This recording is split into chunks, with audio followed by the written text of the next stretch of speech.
Welcome to Out of the Blue number 431.8. If God is so loving,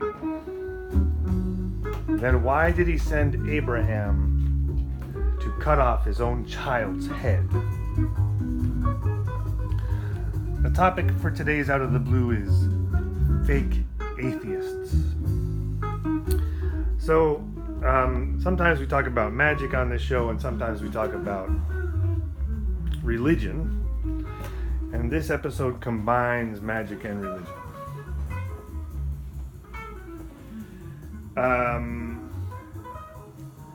Listen to this message.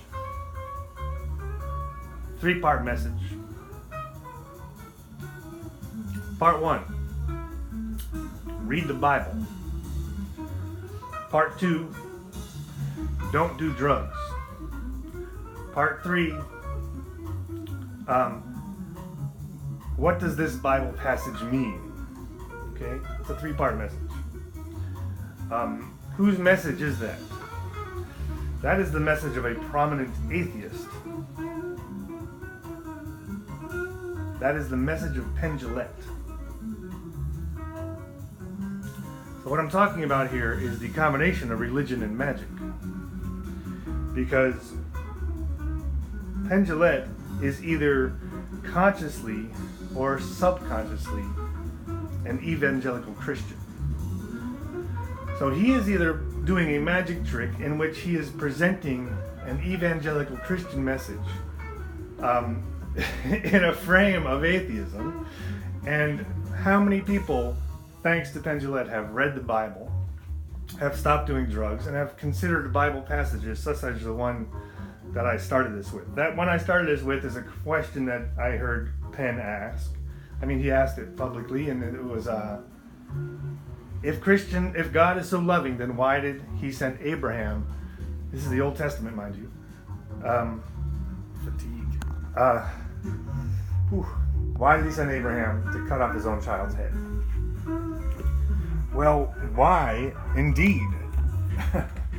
That's not an easy question to answer, and what that question does is it gets you thinking in very large framework.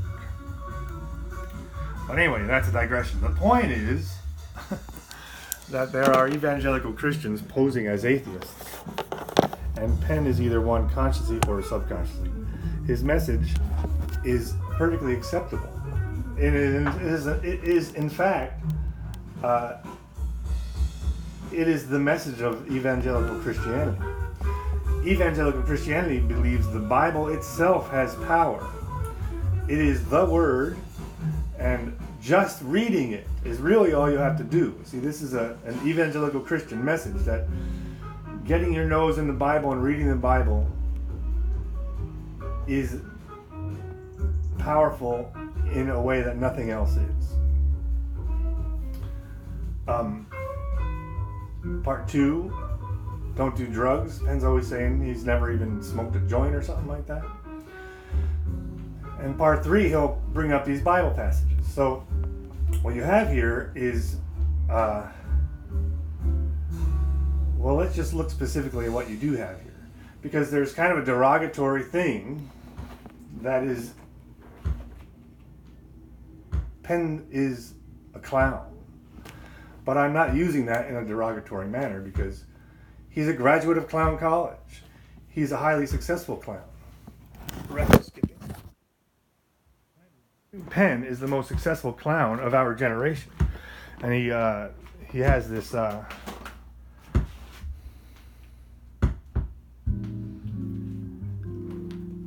people who follow Penn know he wears nail polish on one nail, and if you ask why, he always gives a different answer. Well, what do you expect, right? But the answer is because he's a clown, and that is clown makeup.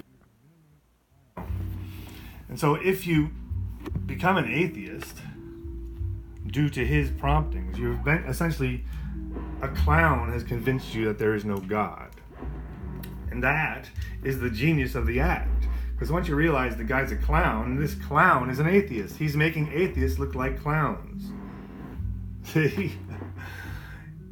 He's essentially saying atheists are a bunch of clowns. So, atheists are being played. Ben is either deceiving himself or deceiving others, or both. And the evangelical Christians get more people reading the Bible, less people doing drugs, and people with who are tackling big questions, big symbolic questions. I mean, that's basically a symbolic question. Why did Abraham do such and such is a symbolic question. So it brings you into the larger archetype of our entire culture. All right? Well, thanks for listening. See ya. Bye.